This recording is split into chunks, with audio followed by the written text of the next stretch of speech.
Assalamualaikum warahmatullahi wabarakatuh. Salam sejahtera untuk kita semua. Di video kali ini kami akan membahas hasil rangkuman kami, yaitu buku dari Bruno Nettel, The Study of Ethnomusicology, 31 Issues and Concept, di bab 5, yaitu bahasa non-universal. Di bab 5 ini terdapat 4 subbab yang diawali dengan 1. Varietas musik, 2. Konten dan gaya, 3. Musikalitas dan multimusikalitas, dan yang keempat, pusat dan pembatasan. 1. Varietas musik. Salah satu konsep yang paling berpengaruh dalam sejarah etnomusikologi yaitu bimusicality, berkembang pada akhir 1950-an di bawah kepemimpinan Mentelhut 1960, dan di Amerika Utara dan Eropa, orang mulai mendengar pengakuan tentang bahasa Jawa, Jepang, dan musik India. Beberapa pendengar kesulitan menerima ini sebagai bagian dari dunia musik. Pada waktu yang hampir bersamaan, konser musik elektronik mulai muncul di kampus dan di konferensi. Musisi dan beberapa penonton memiliki masalah yang sama, yakni bertanya, apakah ini benar-benar musik? Biasanya orang-orang di konser Asia memutuskan bahwa mereka menyukai apa yang mereka dengar, dan cenderung mengatakan, ya, ini musik. Para pendengar musik elektronik pada awalnya mungkin kurang cenderung seperti itu, tetapi bertekad untuk mencoba lagi dan melihatnya kembali di lain waktu. Jika ingin menemukan ciri khas suatu musik, pertama-tama kita harus bertanya, bagaimana cara seseorang mendefinisikan hal yang disusunnya dan mengidentifikasi batasan-batasannya. Salah satunya adalah pengakuan atas keberadaan unit-unit yang dikenal sebagai komunitas tutur menurut Bloomfield pada tahun 1951, yaitu sekelompok orang yang saling berkomunikasi secara teratur dan konsisten. Suara vokal yang mereka gunakan adalah bahasa, dialek, atau beberapa unit yang dapat dipelajari oleh ahli bahasa. Pada saat yang sama, inventaris linguistik dari seseorang individu juga dapat menjadi unit yang layak untuk dipelajari. Dikenal oleh ahli bahasa sebagai idiolek. Ini juga merupakan cara di mana konten bahasa dapat dibatasi.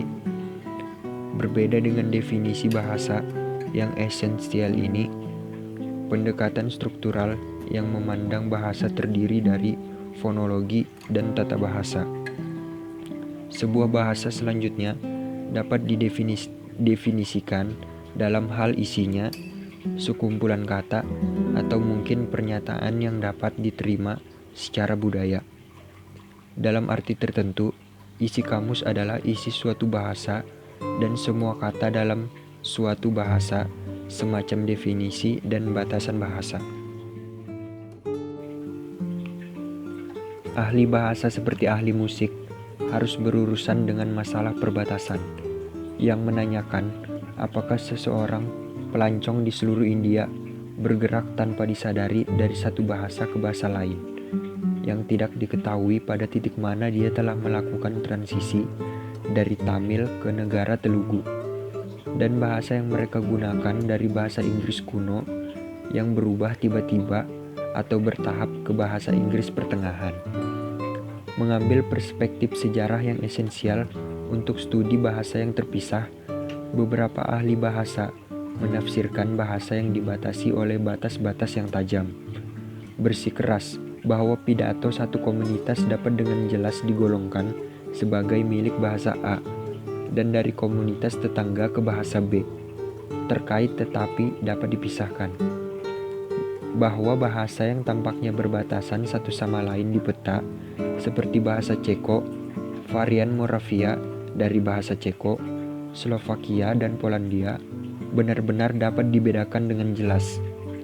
Yang lain malah sebaliknya, percaya bahwa setiap kata memiliki sejarahnya sendiri yang menyiratkan penggabungan bertahap dari satu bahasa ke tetangga geografis atau kronologisnya, batas kata-kata di berbagai titik di peta menurut Attila pada tahun 1972. Sult in Cognates memungkinkan kita untuk membuktikan bahwa bahasa Persia, Latin, Republik Ceko dan Inggris berhubungan karena kedekatan kata-kata seperti barodar, frater, brother, and brother. Tetapi bahasa juga menunjukkan hubungan selain genetik. Misalnya, kata dalam bahasa Persia adalah kata pinjaman dari bahasa Arab. Dengan demikian, bahasa Arab memenuhi syarat sebagai kerabat bahasa Persia. Untuk menemukan batasan bahasa dan mendefinisikan hubungan bahasa dapat menjadi sugestif bagi para sarjana musik. Tentu saja, musik dapat ditunjukkan terkait dengan keragaman cara yang baru saja disebutkan untuk bahasa. Ide komunitas musik misalnya berkembang dengan baik. Sebagian besar karya etnomusikologis mengklaim melaporkan repertoar komunitas orang-orang di mana sering terjadi pertukaran komunikasi materi musik. Faktanya, meskipun tidak ada alasan untuk meragukan validitas konsep tersebut, koleksi khas musik dari satu masyarakat kecil, kelompok, atau desa adalah koleksi yang dibuat dengan sampel yang sangat kecil dari musisi atau konsultan. Terkadang hanya satu, dan pertanyaan yang luas seperti sejauh mana perbendaharaan didistribusikan secara merata di seluruh masyarakat atau komunitas musik sering diabaikan. Tetapi studi musik dalam kebanyakan publikasi etnomusikologis ditentukan oleh kelompok sosial yang berkomunikasi dengan cara selain musik, seperti sekelompok orang yang juga berbagi bahasa. Komunikasi musik dalam grup biasanya diasumsikan daripada dibuktikan. Dalam penelitian lapangan sebelum sekitar tahun 1960, konsep musik dan ideolek musik kadang-kadang digabungkan oleh etnomusikologi karena keterbatasan ketersediaan informan. Dengan demikian, menentukan konten musik yang telah diterima lebih luas oleh para sarjana musik daripada analogi linguistik. Konsep perbendaharaan aktif dan pasif yang dikembangkan dalam cerita rakyat akan berguna bagi ahli musik. Studi tentang musisi individu tidak hanya sebagai perwakilan tipikal dari masyarakat homogen, tetapi juga sebagai orang-orang yang berbeda telah meningkat dalam periode sejak 1980. Sekarang satu masyarakat menghasilkan musik persona yang sangat berbeda dalam populasinya. Sementara di masyarakat lain, kebanyakan orang mengetahui musik yang sama. Itu pertanyaan untuk studi rinci di masa mendatang. Pernah menjadi artikel kepercayaan di kalangan folkloris bahwa dalam budaya rakyat atau adat, pengalaman musik homogen dan orang yang dapat menyanyikan sebagian besar lagu adat. Tetapi generalisasi seperti itu pucat di hadapan keragaman budaya yang sangat besar. Hanya satu jenis lagu dan satu jenis melodi yang membentuk seluruh kehidupan pertunjukan. Pada satu, tampaknya mempelajari lagu-lagu yang sama. Mereka mempelajari lagu-lagu itu secara bertahap dan hanya orang-orang tua yang mempelajari lagu-lagu tersebut. Namun ada mahasiswa yang muncul dari konser gamelan berkata bahwa ia menyukainya, itu sangat-sangat eksotis. Dan profesor konser elektronik itu mengatakan, mereka mungkin tidak benar-benar memahami pengalaman musik baru. Sulit untuk mengetahui apa yang dimaksud dengan pemahaman dalam musik. Keunikan gaya musik dan ketidaksesuaian antara musik satu dengan yang lain, seperti inilah yang merupakan ciri penting musik sebagai penanda identitas suatu kelompok. 2. Konten dan gaya. Musik dunia biasanya dideskripsikan oleh gayanya yang khas dan digunakan dalam pembuatan musik. Bahan dasar nada, not, ritme, frasa, nada warna yang diterima, dan gaya menyanyi. Dalam sejarah musik, seseorang dapat mempelajari dengan sederhana. Jika gaya menggunakan analogi linguistik dan fonologi musik, maka kita harus mempertimbangkan tema, motif, garis, nada dalam musik sebagai padanan kata atau konsep dalam suatu bahasa. Dan oleh karena itu, isi sulit dijabarkan dan hampir bukan merupakan analogi yang sempurna. Namun, jika sebuah lagu tetap berintegritas melalui perubahan skala, mode, ukuran, bentuk, dan gaya nyanyian, maka aspek itu tetap konstan dan itulah isinya. Dalam musik menerima apapun yang sesuai dengan gayanya.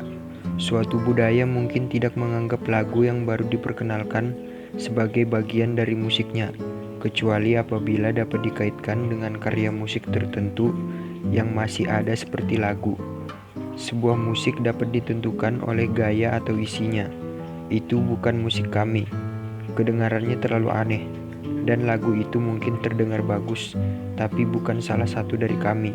Adalah dua cara untuk menyatukan batasan ini. 3. Musikalitas dan multimusikalitas.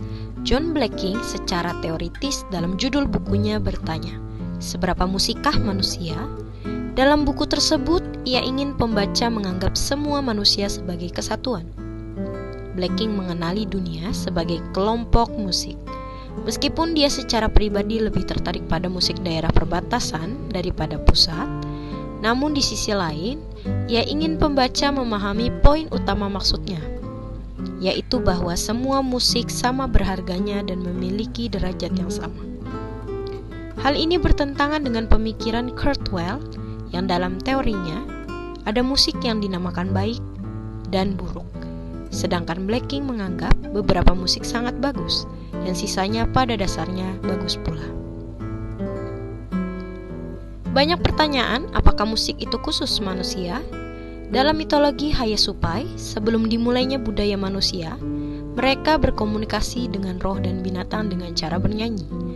Bukan secara artian hewan dapat bernyanyi, namun musik ialah aktivitas manusia dan semua manusia memiliki musik dalam arti tertentu. Oleh karena itu, musik manusia tidaklah sama dan tidak boleh dinilai dengan standar yang sama. Pertimbangan ini juga memberitahu kita bahwa musik adalah budaya universal, tetapi bukan bahasa universal. Bahwa semua manusia adalah musik, tetapi musikalitas ini tidak dapat benar-benar dinilai dengan penggunaan konsep. 4. Pusat dan perbatasan. Batasan kronologis menghadirkan masalah yang serupa dengan batas geografis. Sejarawan musik Eropa juga menggunakan analogi bahasa untuk membangun musik mereka. Multimusikality telah menghasilkan perubahan besar dalam peta musik dunia. Di Afrika Barat telah muncul satu bahasa musik baru dengan banyak genre. Hasil dari perubahan besar dalam teknologi komunikasi yang sudah signifikan sekitar tahun 1900 dengan penyebaran radio dan rekaman, pada tahun 2000 melalui keberadaan komputer di mana-mana, terbentuknya sejenis kehidupan musik di luar imajinasi generasi sebelumnya. Kemudahan perjalanan yang meningkat juga telah memberikan kesempatan yang sama sekali belum pernah terjadi sebelumnya bagi masyarakat untuk berbagi musik.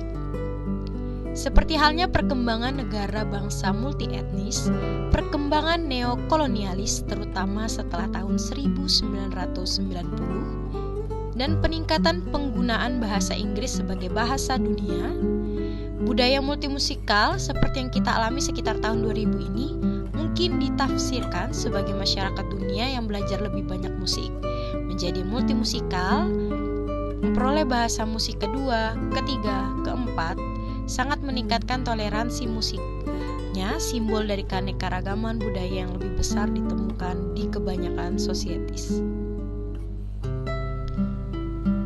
Sekian hasil rangkuman kami mengenai buku Bab 5 Bahasa Non-Universal untuk melengkapi tugas pengantar etnomusikologi